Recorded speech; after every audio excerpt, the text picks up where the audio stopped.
এই রমজান মাস শুরু হওয়ার পূর্বেই 2 মাস পূর্ব থেকেই নবী করিম সাল্লাল্লাহু আলাইহি ওয়াসাল্লাম প্রস্তুতি নিয়েছেন। 1 মাস না, 2 মাস পূর্বে সেই দোয়াটা আপনাদেরকে বলা হয়েছিল রজব মাসেই। খেয়াল আছে কিনা অনেকের? আল্লাহুম্মা বারিক লানা, বলেন তো, ফি রজাবা ওয়া শাবান ওয়া বাল্লিগনা রমাদান। এই দোয়াটা বেশি বেশি পড়তে বলা হয়েছে। এই দোয়ার একটা ফজিলত আছে। ফজিলত হলো, কোনো ব্যক্তির যদি একটু একটু অসুস্থও হয়, এই দোয়ার ফজিলতে আল্লাহ তাআলা তাকে সুস্থতা দান করবেন। শুধু তাই নয়, এই দোয়ার ফজিলতে আল্লাহ তাআলা তাকে রমজান পর্যন্ত পৌঁছে দিবেন। সুবহানাল্লাহি ওয়া বিহামদি। এই জন্য আমরা বেশি বেশি, শুধু আমরা নামাজের পরে যে এই দোয়া পড়ব তা না, রাস্তাঘাটে যেখানে আপনি চলাফেরা করতেছেন, যেখানে সুযোগ পাইতেছেন, এই দোয়াটা বেশি বেশি পড়বেন। কেন এই দোয়ার মাধ্যমে রমজানকে আমরা স্মরণ করি? নবী করিম সাল্লাল্লাহু আলাইহি ওয়াসাল্লাম তিনি বলেছেন, মিশকাতুল মাসাবি, হাদিস হলো 1965 নম্বর হাদিস। নবী বললেন, এমন একটি মাস তোমাদের সামনে অবগত, সামনে আসতেছে, কদ হানা শাহরু রমাজান, এই তো অতি সত্বর তোমাদের সামনে রমজান মাস আসতেছে। এই রমজান মাসে মেসেজ আল্লাহ নবী সাল্লাল্লাহু আলাইহি সাল্লাম এভাবে দিয়েছেন, ওহুয়া শাহরুন আউয়ালাহু রাহমাহ, রমজান মাসের প্রথম দশক হবে রহমতের। সুবহানাল্লাহি ওয়া বিহামদিহি। ওয়া আওসাতুহু মাগফিরাহ, নবী করিম সাল্লাল্লাহু আলাইহি সাল্লাম বললেন, মাঝখানের দশক হবে মাগফিরাত, বান্দাকে ক্ষমা করার অন্যতম দিবস, অন্যতম রজনী, সেটা হলো রমজানের মাসের মাঝখানের 10 দিন। এরপরে নবী করিম সাল্লাল্লাহু আলাইহি ওয়াসাল্লাম তিনি বললেন, শেষের দশক, ওয়া আখিরুহু ইতকুম মিনান নার, শেষের দশকটা হবে অসংখ্য অসংখ্য অসংখ্য অসংখ্য বান্দাকে আল্লাহ তাআলা ক্ষমা করে দেবেন। সুবহানাল্লাহি ওয়া বিহামদিহি। তাহলে 3টা কর্মসূচি নিয়ে আল্লাহ রাব্বুল আলামিন এই রমজানকে সাজাইছেন। আমাদের রমজানের পূর্বে রমজানের কর্মসূচি গ্রহণ করা উচিত কি উচিত না? একটু কথা বলবেন। আল্লাহ রাব্বুল আলামিন আমাদেরকে ক্ষমা করার ওয়াদা করেছেন, ঘোষণা দিয়েছেন। আর বান্দা হিসেবে আমরা ক্ষমা পাইতে পারি না, নিতে পারি না, চাইতে পারি না। এর চাইতে হতভাগা কি আর কেউ আছে? আল্লাহ বলতেছেন, আমার কাছে ক্ষমা চাও, আমি মাফ করে দেব। আল্লাহ বলেছেন, আমার নিকটে তোমরা রহমত কামনা করো, আমি এই রমজান মাস আসলে বান্দার রহমত করব, কল্যাণ দিয়ে ভরাইয়া দিব। শুধু তাই নয়, তোমাদের মধ্যে যে ব্যক্তি ক্ষমা চাও, আমি তোমাদেরকে মাফ করে দেব, জাহান্নাম থেকে তোমাদেরকে মুক্তি দিয়ে দেব। এই জন্য রমজান মাস আমাদেরকে অবশ্যই বিভিন্ন কর্ম যদিও করি, সেই কর্মগুলোকে হালকা করে রমজান মাসের ইবাদত বন্দেগীতে আত্মনিয়োগ বেশি করতে হবে। এতে লাভ আছে। নবী করিম সাল্লাল্লাহু আলাইহি ওয়াসাল্লাম তিনি বলেছেন, মিশকাতুল মাসাবি 1965 নম্বর হাদিস। তিনি বললেন, রমজান মাসে কোনো ব্যক্তিকে, তার অধীনস্থ ব্যক্তিকে কাজে যদি হালকা করে, আল্লাহ রাব্বুল আলামিন ওই ব্যক্তিকে জাহান্নাম থেকে মুক্তি দান করবেন। যেমন আপনার দোকানে কেউ কাজ করতেছে, আপনার মেলে কেউ কাজ করতেছে, আপনি নিজস্ব মেল করেছেন, সেই মেলে কাজ করে। এই মেলে একজন কাজ করতেছে, কিন্তু রমজান মাস আসলে আপনি তাকে হালকা করে দিছেন, কাজে হালকা করছেন, যে এই রমজান মাসের জন্য আমার মেলে কাজ করলে তোমরা যতটুকু পারো ততটুকু করবে, আমি তোমাদের আমার জায়গা থেকে ছাড় দিলাম, হালকা করলাম। আল্লাহ রাব্বুল আলামিন হাবিব বলেন, এই ব্যক্তি যখন বান্দাকে ওমান খফাফ আন মামলুকাতিহি, এই ব্যক্তি যখন তার অধীনস্থ ব্যক্তিকে, তার কাজ করা ব্যক্তিকে ছাড় দিল, সহজ করেছে, আল্লাহ রাব্বুল আলামিন বললেন গফারাল্লাহু লাহ, আল্লাহ তাআলা তাকে ক্ষমা করে দিবেন। এই কারণে, কিসের কারণে দেখে বলেন তো? হালকা করছেন, কাজটাকে হালকা করে দিয়েছেন। আপনার বাড়িতে একদিনের জন্য, রমজান মাসের একদিনের জন্য কাজে নিছেন একটা ব্যক্তিকে। আপনি বললেন তুমি রমজানের রোজাদার? বলে হ্যাঁ আমি রমজানের রোজাদার। যাক, আমি আমার বাড়িতে তোমাকে কাজে নিছি, ঠিক আছে, তোমার কর্মেরও তো দরকার আছে, কিন্তু আমার জায়গা থেকে তোমার ছাড় আছে, তুমি যতটুকু পারো ততটুকু কাজ করে যাও। এই কথাটা বলার কারণে আল্লাহর নবী বলতেছেন গফারাল্লাহু লাহ, আল্লাহ তাআলা তাকে ক্ষমা করে দিবেন। সুবহানাল্লাহ। কত বড় নিয়ামত রমজান মাস। রমজান মাসে কোনো ব্যক্তির কাজকে হালকা করলে আল্লাহ তাআলা তাকে হালকা করবেন। এই জন্য শুধু কাজের মানুষকে হালকা করবেন তা না, আমি আপনাকে পরামর্শ দিচ্ছি, আমার এই জায়গা থেকে আপনাদের সর্বদাই সর্বক্ষেত্রে সঠিক মেসেজটাই দেওয়ার চেষ্টা করব, ইনশাআল্লাহ করিও তা। আপনার গৃহিণী, আপনার বাড়ির কর্তা আছে না, রান্নাবান্না করে, এনাকে বলা হয় বাড়ির কর্তা, বাড়ির কাজ কারণেওয়ালা গৃহিণী। রমজান মাস আসলে আমাদের অনেক পরিবারে, অনেক ফ্যামিলিতে এরকম হয়, কাজকে আমরা বাড়ায়া দিয়ে দিই। ওই মহিলার ইফতারি বানাতে 12টা বাজে। আছে কি না এরকম? কয় যে এক আইটেম, অন্যান্য দিনে এক আইটেম খান, আর রমজান আসলে বিভিন্ন প্রকারের আইটেম দিয়ে ওই মহিলাটাকে, বাড়ির কর্তাকে এমন ঝামেলাত ফেলায় যে উনি নিজেও ইফতার করার মতনও সুযোগ পায় না। হয় কি না ভাই? নবী করিম সাল্লাল্লাহু আলাইহি সাল্লাম বললেন না, তাকেও এবাদতের ছাড় দাও, তাকেও এবাদত করার সুযোগ দাও, তাকে অধিকার দিয়ে দাও, স্বাধীন দিয়ে দাও, আজকে তুমি যতটুকু পারো ততটুকু ইফতারের ব্যবস্থা করো। আচ্ছা, এই কথা বললে আপনার গৃহিণী, আপনার কর্তা, বাড়ির কর্তা, সে আনন্দ চিত্তে কিন্তু তার চাইতে ডবল করবে। কিন্তু আপনার জায়গা থেকে এই সান্ত্বনামূলক কথা বলার কারণে আল্লাহর নবী সাল্লাল্লাহু আলাইহি সাল্লাম বললেন গফারাল্লাহু লাহ, আল্লাহ তাআলা তোমাকে ক্ষমা করে দেবেন। সুবহানাল্লাহি বিহামদিহি। শুধু তাই না, ক্ষমার পরে আল্লাহর নবী বললেন ওয়া আতাকাহু মিনান নার, জাহান্নাম থেকে তোমাকে মুক্তি দিবে।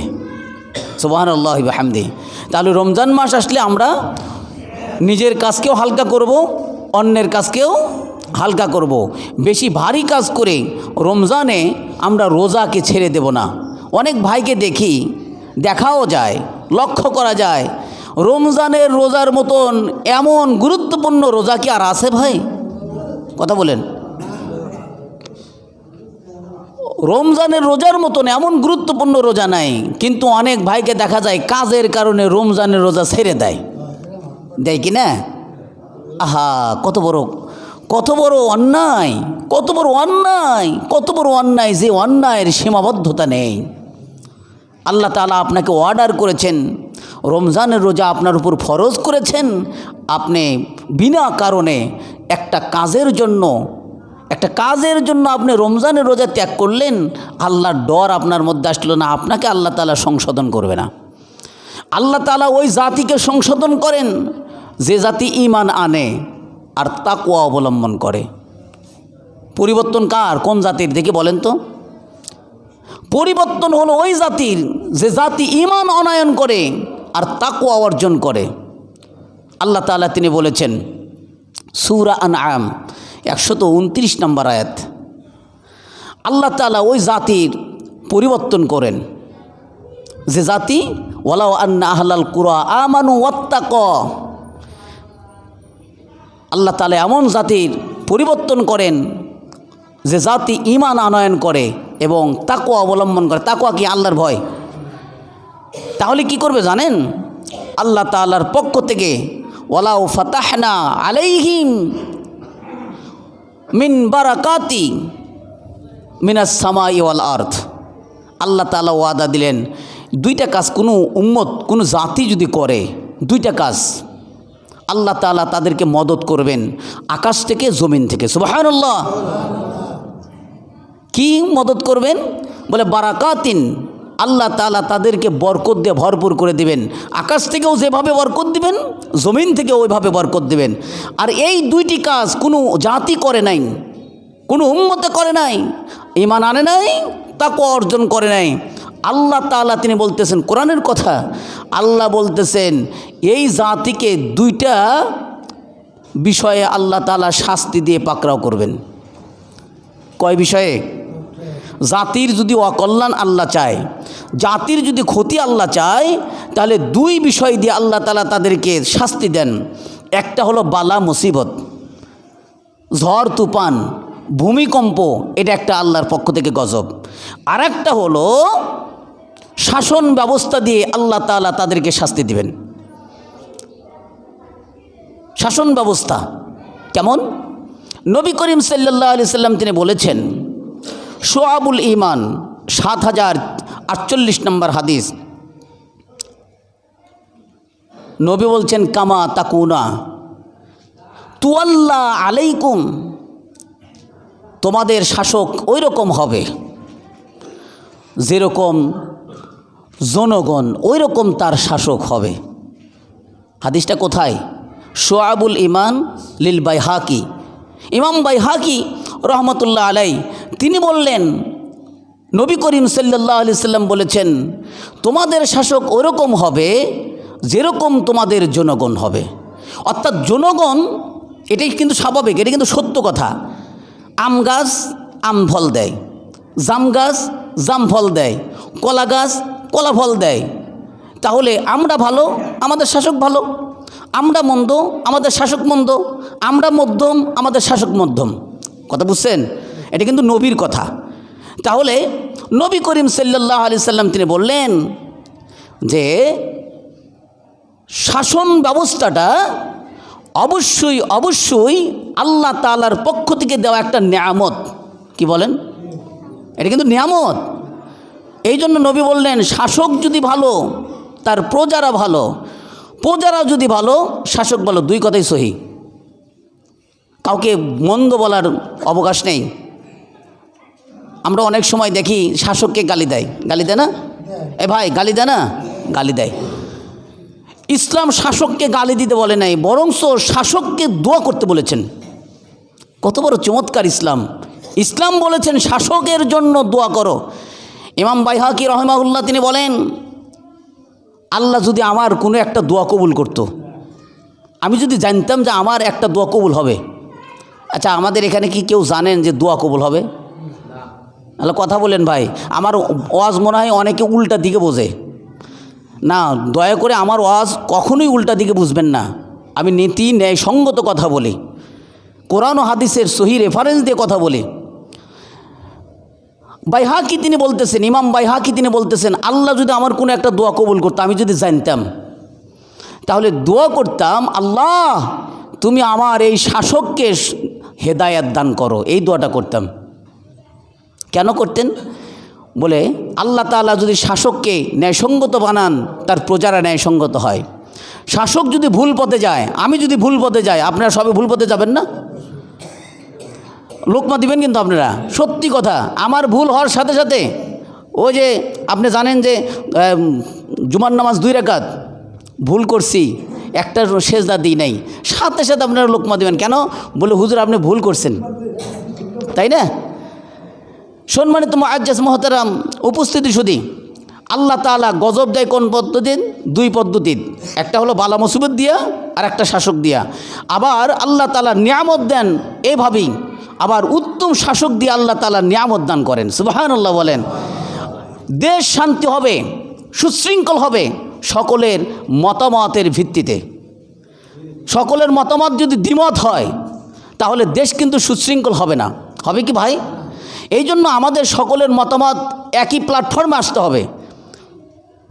নির্বাচন আমাদের একটা প্ল্যাটফর্ম। এখানে হার জেত যদিও বা থাকে, কিন্তু জয়ী কারা জানেন? পরাজয় যারা বরণ করে পরাজয় ব্যক্তিদেরকে যারা বরণ করে আনন্দ করে তারাই হলো জয়ী। নাকি আমার কথা ভুল বুঝছেন আপনারা? আমরা কিন্তু আপনার আমার মতন ভাই বোন, ভাই ব্রাদার। আমি যেখানেই যাই, আপনি আমার ভাই, আমি আপনার ভাই। এই জন্য নিয়ামতের অস্বীকার করা যাবে না। আল্লাহ তাআলা এই দেশের সরকারকে হেদায়েত দান করুক, আমিন বলেন। আমাকেও হেদায়েত দান করুক। এটা কি অযৌক্তিক কথা?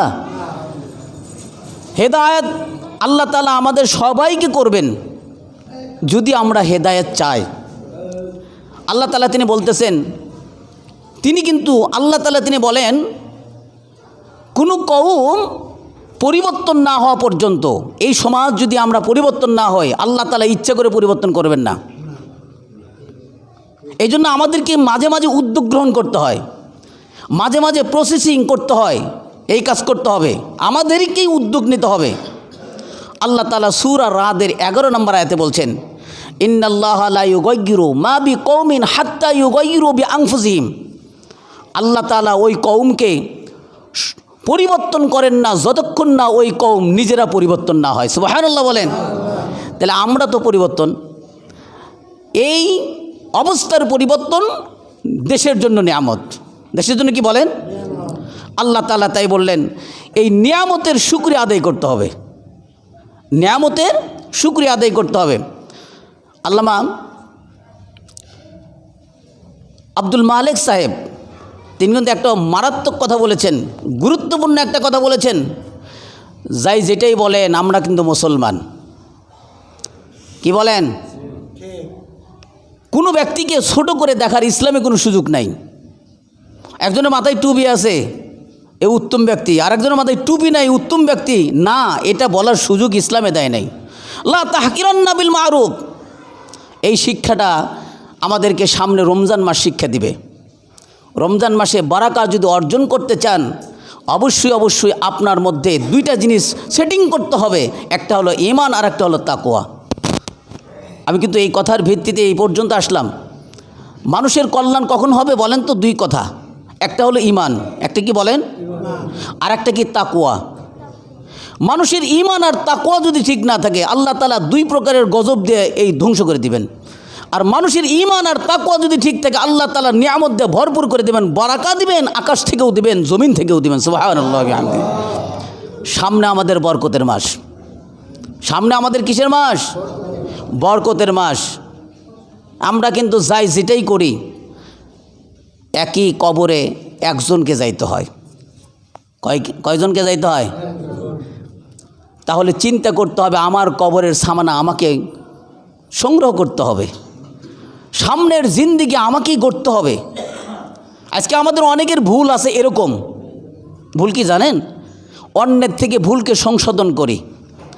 আল্লাহ তাআলা তা বলেন না। আল্লাহ বলেছেন, ইয়া আইয়ুহাল্লাযীনা আমানু আলাইকুম আনফুসাকুম, হে ঈমানদারগণ তোমরা নিজেকে বাঁচাও। হযরত আবু বকর রাদিয়াল্লাহু তাআলা আনহু বললেন, ইয়া রাসূলুল্লাহ, এই আয়াতের মর্মার্থ কি? নিজেকে বাঁচাতে বলতেছেন? আল্লাহ তাআলা নিজেকে বাঁচাতে বলতেছেন? বলে, এর মর্মার্থ হলো তুমি নিজে এর জায়গা থেকে আমল করা শুরু করো। আলাইকুম আনফুসাকুম লা ইয়াদুররুকুম মান দাল্লা ইযা হাতাদাইতুম। যে ব্যক্তি পথভ্রষ্ট, সে পথভ্রষ্ট হলেও তুমি যদি নিজেকে সেফ রাখো এবং হেদায়েতের উপর যদি থাকো, তাহলে তোমাকে কেউ পথভ্রষ্ট করতে পারবে না। তাহলে আল্লাহ তাআলা মেসেজ দিয়েছেন নিজের থেকে সংশোধন হওয়া, নিজের থেকে। আমাদের সামনে পবিত্র মাহে রমজান, নিজেকে সংশোধন করার মাস, সংযমের মাস, আত্মসংযমের মাস। তার নাম কি? মাহে রমজান। এই রমজান মাস অনেক বরকতের মাস। নবী করিম সাল্লাল্লাহু আলাইহি সাল্লাম প্রাঞ্জল ভাষায় জ্ঞান গর্ব আলোচনা তিনি করলেন রমজানের পূর্বে। নাসাই শরীফের হাদিস 2106 নম্বর হাদিস। নবী বলতেছেন, শাহরুন মুবারাকুন, এই সামনে যে আসতেছে রমজান, এই মাসকে বলা হয়েছে বরকতময় মাস। বরকতময়। ফরাদাল্লাহ, আল্লাহ তাআলা তোমাদের জন্য ফরজ করেছেন সেই রমজান মাসে রোজা। তাহলে সামনের যে একটা মাস আসতেছে, এই মাসটাতে নিজেকে সংশোধনের একটা মাস আল্লাহ তাআলা আমাকে আপনাকে দান করেছেন, নিজের গুনাহকে মোচন করার জন্য মাফ করেছেন, দান করেছেন। সেইটা হলো রমজানের রোজা। এই রমজানের রোজার একটা বিশেষ মর্যাদা আল্লাহ তাআলা এইভাবে দিয়েছেন, সুবহানাল্লাহ। আমরা আমাদের ঘরের জিনিসপাতি সারা জীবন সাজাই, সহ্যতে করি না ভাই? আল্লাহ তাআলা রমজান মাসের পূর্বে একটা বছর জান্নাতকে সুসজ্জিত করতে থাকেন, সুবহানাল্লাহ বলেন। শুধু সুসজ্জিত করেন না, বান্দার জন্য এটা সিলেক্ট করে দেন, রায়হান নামক দরজাও সিলেক্ট করে দেন। যারা রমজানের রোজা রাখবে সেই দরজা, পার্সোনাল দরজা দিয়ে, এই রায়হান নামক টিকিট নিয়ে ওই দরজা দিয়ে সে প্রবেশ করবে, সুবহানাল্লাহ বিহামদিহি। জান্নাতকে এক বছর যদি আল্লাহর ডিজাইনে সুসজ্জিত করে, কেমন সৌন্দর্য হবে আমাদের কি কল্পনা আছে কারো? আল্লাহ তিনি যিনি আর্কিটেকচার, তিনি যে পরিমাণ ইঞ্জিনিয়ার, তিনি যে সৌন্দর্য মানুষকে দিয়েছেন। দেখেন কতগুলো মানুষ আমরা এখানে আছি, একই কাঠামোতে তৈরি করছেন, কিন্তু ফেস কিন্তু বিভিন্ন রকম, সুবহানাল্লাহ বলেন। আমার হাত পা অঙ্গ প্রত্যঙ্গ এভাবে হিসাব করলে দেখা যায় সেম টু সেম মিলে যায়, কিন্তু চেহারা আল্লাহ তাআলা তিনি কুদরতি ডিজাইনে তৈরি করেছেন, কারো সাথে কারো চেহারার মিল হয় না। হয় নবীকে জিজ্ঞেস করেছিল এক ইয়াহুদি জিজ্ঞেস করেছিল, আপনি প্রকৃতই নবী? আমি এটা মানব দুইটা প্রশ্নের উত্তরে। এক ইয়াহুদি নবীকে বেশি প্রশ্ন করতো। ইয়াহুদিরা নবী করিম সাল্লাল্লাহু আলাইহি সাল্লাম বলেন, হ্যাঁ বলো কি? নবী করিম সাল্লাল্লাহু আলাইহি সাল্লামকে জিজ্ঞেস করলেন, এক নম্বর প্রশ্ন, পৃথিবীর মধ্যে সর্বশ্রেষ্ঠ জায়গা কোনটা, সর্বনিকৃষ্টতম জায়গা কোনটা? রাসূলের জানা নাই, কি নাই? রাসূল ওহী ছাড়া কোনো কিছু বলেন না। নবী করিম সাল্লাল্লাহু আলাইহি সাল্লাম বললেন, ইনশাল্লাহ পরে বলবো। পরে জিবরাইল আমিনকে জিজ্ঞেস করলেন, অনেক বড় হাদিস, সংক্ষিপ্ত করলাম সময় শর্ট হওয়ার কারণে। নবী করিম সাল্লাল্লাহু আলাইহি সাল্লাম জিবরাইলকে জিজ্ঞেস করলেন, পৃথিবীর মধ্যে সর্বশ্রেষ্ঠ জায়গা, সর্বশ্রেষ্ঠ স্থান কোনটা আর নিকৃষ্টতম স্থান কোনটা? জিবরাইল আমিন বললেন, সবচেয়ে শ্রেষ্ঠ জায়গা হলো মসজিদ আর নিকৃষ্টতম জায়গা হলো বাজার। নবীকে শিখাইল, নবী করিম সাল্লাল্লাহু আলাইহি সাল্লাম ওই হাদিকে জবাব দিয়ে দিলেন। 2 নম্বর প্রশ্ন, ইয়াহুদি এসে 2 নম্বর প্রশ্ন করলেন, সন্ততি কার আকৃতি আসে, বাবার না মায়ের? প্রশ্ন কঠিন না ভাই? আমাদের দেখেন প্রত্যেকটি বাচ্চা কাচ্চা সন্তানাদি হয়তো বা মায়ের আকৃতিতে আসে অথবা বাবার আকৃতিতে আসে। নবী করিম সাল্লাল্লাহু আলাইহি সাল্লামকে শিক্ষা দিলেন, যদি মায়ের অর্গাজম আগে হয় মায়ের আকৃতিতে বাচ্চা হয়, যদি পিতার অর্গাজম আগে হয় পিতার আকৃতিতে সন্তান হয়, সুবহানাল্লাহ বিহামদিহি। এই ডিজাইন কে করেছেন? এই ডিজাইন সৌন্দর্য আল্লাহ তাআলা তিনি করেন। আল্লাহ তাআলা এত সুন্দর ডিজাইনার, সেই আল্লাহ যদি জান্নাতকে 1 বছর ব্যাপী ডিজাইন করে, সৌন্দর্য করে, সুসজ্জিত করে, কেমন সুন্দর হবে বলেন তো? আল্লাহ তাআলা অফার দিলেন রমজান মাসের রোজাদারদের জন্য, এটা অফার আমার পক্ষ থেকে। সারা বছর জান্নাতের দরজা বন্ধ থাকে, রমজান মাসে আমি আল্লাহ তাআলা জান্নাতের দরজাকে খুলে দেব। এই টোটাল 1 মাসের মধ্যে কখনই বন্ধ করব না। এই নিয়ামত আমাদের থেকে হাতছাড়া করা যাবে না। আমল কিন্তু ভাই নিজের থেকে করতে হবে, অন্যকে আমল করার জন্য না। আমি নিজের থেকে আমল করব, এটাই হলো জ্ঞানীবানের কথা, বুদ্ধিমানের কথা। নবী করিম সাল্লাল্লাহু আলাইহি সাল্লাম তারপরে আমাদের আরেকটা মেসেজ দিলেন, জাহান্নামের দরজা রমজান মাসের জন্য বন্ধ থাকবে, সুবহানাল্লাহ। জাহান্নামকে এভাবেও দগ্ধ করা হয়। সারা বছর যদি জাহান্নামের আগুন দগ্ধ করা হয়, জ্বালানো হয়, কি পরিমাণ তেজ হবে বলেন? জাহান্নামের আগুনকে 70 ভাগ করার পরে এক ভাগ দুনিয়াবাসীর জন্য ব্যবহারের জন্য দিয়েছে। তা কিভাবে? 70 ভাগ করার পরে এক ভাগ সুয়ের আগায় যতটুকু আসে এইটুকুকে আবার সমুদ্রে নিক্ষেপ করে চুবান দিয়ে তারপরে দুনিয়াবাসীর জন্য আল্লাহ তাআলা এই সুয়ের আগায় যতটুকু আগুন থাকে সেই আগুন দুনিয়াবাসীর জন্য দিছে। তাই এই আগুনের কীরকম তেজ, এই আগুন কাউকে ক্ষমা করে না। আগুনে হাত দিলে আমার হাত পুড়ে ছাই হয়ে যায়। তাহলে জাহান্নামকে যদি 1 বছর ব্যাপী জ্বালানো হয়, সেই জাহান্নাম কিরম তেজি হবে। সেই জাহান্নামকে বন্ধ করে রাখা হবে।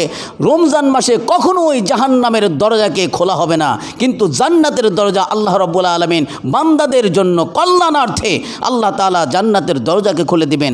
রমজান মাসে কোনো ব্যক্তি যদি মারা যায়, আল্লাহ রাব্বুল আলামিনের উপর ইয়াকিন যদি রাখে, বিশ্বাস রাখে, 2টি কাজ করতে হবে। একটি হলো ঈমান আর একটা হলো তাকওয়া, বিশ্বাস।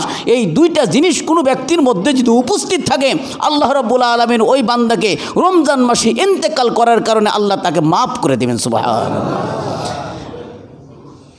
আমাদের শত্রুকে তাকে চেক দিতে হবে, সর্বদাই আমাদের শত্রুকে চেক দিতে হবে। শত্রু কখনোই বন্ধু হতে পারে।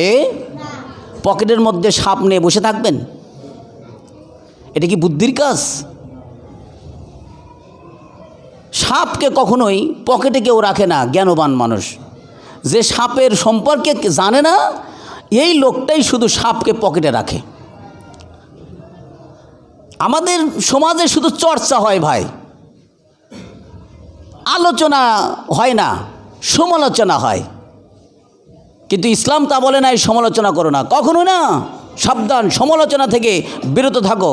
তুমি তোমার চেহারাকে আয়নার মতন দেখো। একটা বিষয়, খুব লজিক্যালি বিষয়, আমার দিকে একটু রুজু হন, খুব খেয়াল করেন। আল্লাহর নবী সাল্লাল্লাহু আলাইহি সাল্লাম নিজের ফেসকে আয়নার সাথে তুলনা করেছেন। আচ্ছা বলেন, আমার এখানে দাঁত, এই যে দেখতেছেন না, আমার এখানে দোপা আছে না? আছে। আপনার চেহারা আরও বস্রি, সে কথার কথা। আয়নার সামনে দাঁড়াইলেন, কেরে চেহারা এত খারাপ? এই চেহারা খারাপ দেখে আয়না আপনি ভাঙলেন, আপনার চেহারা কি ঠিক হলো? সমস্যা কোথায়? অন্যের আয়নার মধ্যে? কথা বুঝেন, সমস্যা কিন্তু আয়নার মধ্যে না, সমস্যা হলো আপনার চেহারায়।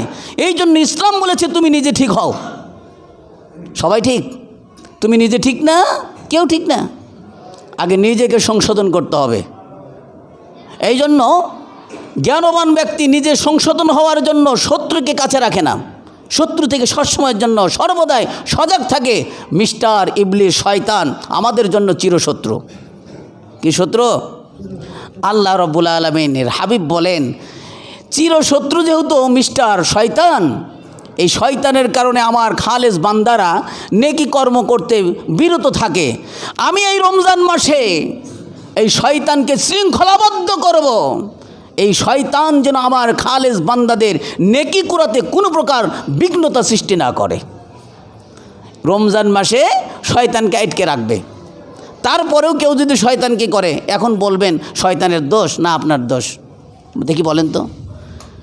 রমজান মাসে শয়তানকে আটকে রাখবে আল্লাহ, নবীর কথা, জিলজিলাতুশ শায়াতিন, শয়তানকে শৃঙ্খলা আবদ্ধ করবেন। তাহলে তো শয়তান আটকা পড়ছে, তারপরে শয়তানকে হয় কিসে? জানবেন আমার নিজের মধ্যে সমস্যা। তাহলে নিজের মধ্যে যখন সমস্যা, নিজের ত্বকে যদি সমস্যা থাকে, আয়না বাইরা ভাঙলে তো আপনার সমস্যার সমাধান হবে না। আয়নাকে ঠিক রেখে আপনার ত্বককে ফ্রেশ করতে হবে, ধুতে হবে। আল্লাহ তাআলা আমাদের সবাইকে নিজেকে সংশোধন হওয়ার তৌফিক দান করুক, আমিন। আজকের থেকে কারো সমালোচনা নাই, আমরা আলোচনা করব। আলোচনা জায়েজ, ইসলামে জায়েজ, শতভাগ জায়েজ। আলোচনার দ্বারা আত্মশুদ্ধি হয়, আলোচনার দ্বারা শেখা যায়। কিন্তু সমালোচনা শুধু আপনার পাপকে ভারী করে, নেকিকে হালকা করে দেয়। আপনি যার সমালোচনা করবেন, ওই লোকটার নেকি শুধু বাড়বে। আর যার আপনি আলোচনা করবেন, ওই লোকটার প্রশংসা হয়। কেন হয়? বলে ওই লোকটার কথা আপনার বুঝে খাইছে বিধায় ওই লোকটার নিয়ে আপনি আলোচনা করতেছেন। আর ওই আলোচনা যখন আপনার দিলের মধ্যে বারবার হবে, ওই আমলটা আপনার করতে ইচ্ছা বেশি হবে। সুবহানাল্লাহ বলেন। এই জন্য আমরা আত্মসংযমের মাস সামনে কি পবিত্র রমজান। আত্মসংযম মানে কি? আপনার সামনে খানা আছে, খাইতেছেন না, হালাল জিনিস, সেটা খাইতেছেন না, আপনাকে বাধা দিচ্ছে কে? সংযম। আপনাকে বাধা দিচ্ছে কে? সংযম। এই ত্যাগ করতে হবে। আল্লাহ